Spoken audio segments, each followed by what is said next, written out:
the bill. All right, thank you. Senator, are you giving way? Senator you, Mr. Marcoleta is President. recognized.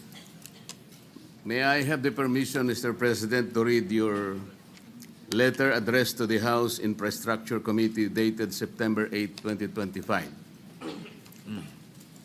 This is to formally approve your request for Mr. Brice Hernandez to attend your hearing tomorrow, September 9, 2025, 9 a.m. at the People's Center House of Representatives. We expect that he be returned safely immediately after the said hearing to the Senate. So this is very categorical, Mr. President. Their request that he be called for hearing in the House of Representatives was conditioned upon his safely return to the Senate. There is no need for a motion, Mr. President. I was still the chairman of Blue Ribbon Committee at the time, and it was very clear that we committed him to the custody of our Sergeant-at-Arms. Not in Quezon City, not anybody else. And so, as already asked by Senator Alan, we are not supposed to change the rule. I move, Mr. President, that he be back immediately to the custody of the Senate, not only because this is the condition that you gave them, but more importantly, in order to erase the perception that if he is here in the Senate, he is not safe. I will reject the idea that if he returns in the Senate, manganganib ang buhay niya. It is as if that we are giving credence to his statement, which I believe is not true, Mr. President. Mr. President. Majority Leader. Yes, Mr. President, with due respect to our colleague, Senator Marcoleta, there was an intervention. Actually, he was supposed to come back to the Senate, but the Speaker of the House had intervened and asked if he can be kept in the House, which you did not agree. And Yes. you said that we will put him in the PNP Custodial Center under the custody still of OSA and the Senate. Legal custody of the Yes. Senate. So Still. when he wrote the letter, Your Honor, wala pang intervention. So walang kasalanan dyan si Senate President. He was going to bring him in, but we are not bending any rule. But because the the Senate request- President already has said the rule. Mr. which President, allows the us- request of the Speaker of the House of Representatives is inconsequential here. Legal or otherwise, the custody must be here.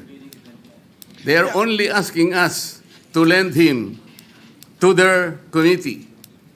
The legal custody is still acquired by the Senate.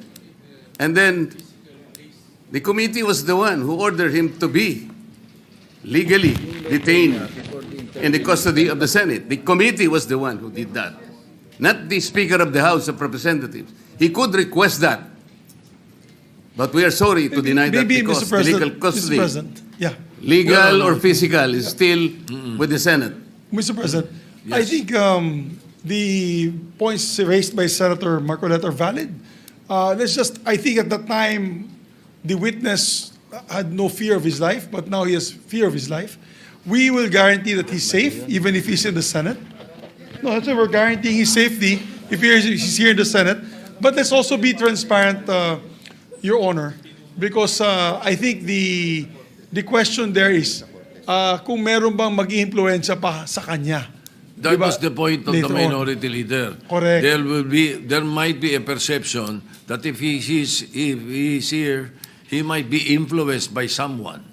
That is also Correct, Mr. President. the minority leader made mention of that. And that's why I believe the Senate President made that decision to keep him in a neutral area, which is the PNP Custodial Center. But then again, Mr. President, we're a deliberative body.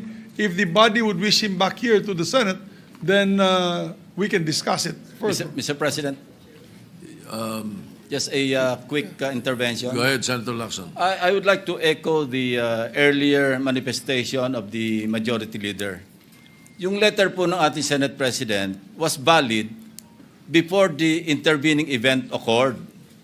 So we cannot invoke the letter of the Senate President kasi wala pa yung intervening event na mayroong request from the Speaker of the House.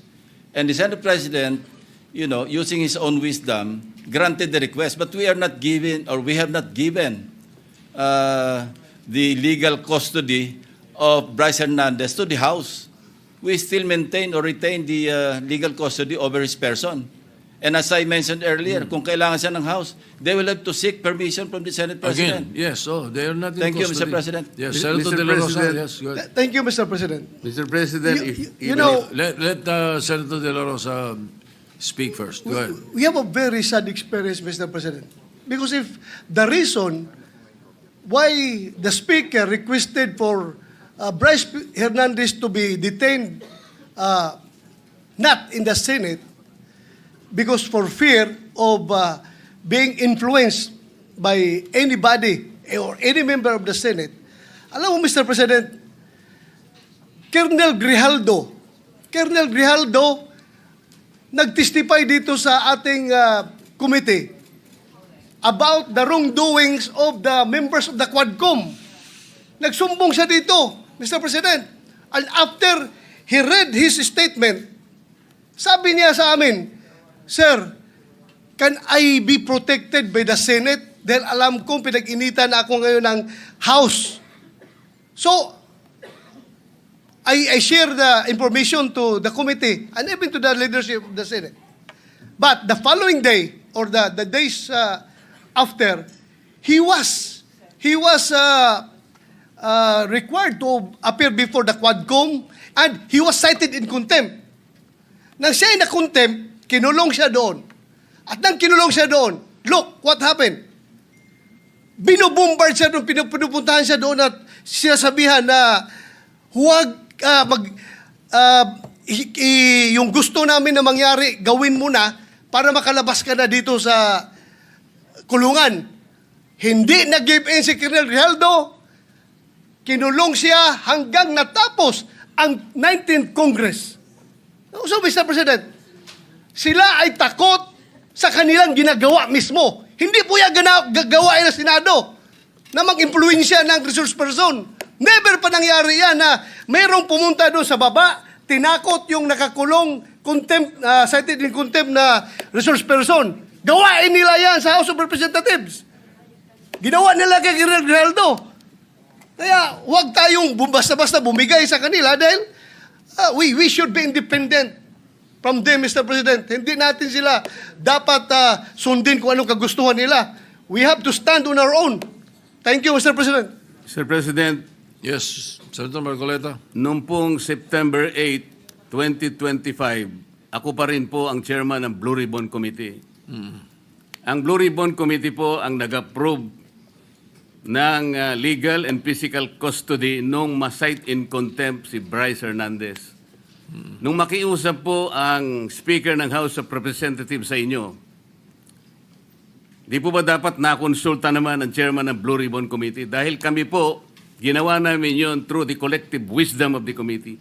Hindi po namin gawa-gawa yon. Kaya lang namin siya sinite in contempt sapagkat halos ipamukha na namin sa kanya ang mga datos. Ibinigay ko na sa kanya ang lahat ng ipinanalo at ipinatalo niya sa kasino. Pati yung ginagamit niyang dalawang ID na galing sa LTO, ayaw pa niyang aminin. Ganun po yung nangyari. Gusto lamang namin siyang turuan ng leksyon para sa ganun kahit papano baka maisip niya na dapat sana mapahiya na siya sa sarili niya kung meron pa siyang kahihiyan. Dapat naman sana nung siya'y mag-request ngayon sa House of Representatives, hindi po sa kanya dapat manggaling ang request kung saan siya magko-custody. Ang custody po yung natapos na. Nagsalita na po ang Blue Ribbon Committee. Bakit po hindi man lang nakonsulta ang Blue Ribbon Committee? Bakit kailangan po ang House of Representatives Speaker ang mananaig sa kanyang request? Kalabisan na po ba ang Blue Ribbon Committee noong araw na yon, Mr. President? May I be clarified on what date that transpired? Yesterday or September 8 po. Monday? Yes, Mr. President. Majority Leader. Monday was the hearing here in the Senate. Monday he was cited in contempt. Yeah. But the hearing in the House was on Tuesday, September 9. Yes, And Tuesday. nasa- So in the evening, Opo. when yesterday, no. So in the evening, when the speaker called me, Senator Marcoleta was no longer chairman of the Blue Ribbon. No more, because we had already elected It was Senator already Senator Lacson. Lacson, yes. Ibig bang sabihin po, Mr. President, nawawala ng visa yung ginawa namin? Hindi. He's Ganun po pala. He's still in legal custody. Dapat po, Therefore, igagalang po kung ano yung aming iniwan. yes, Doon tayo magsisimula. Ang iniwan ninyo, cite in contempt. Hindi And po. legal Nasa custody legal of the custody Senate. na po ng, He was ng still House. under the legal ng, custody of ng the Senate. Mr. President, may I ask for a minute suspension? Session suspended.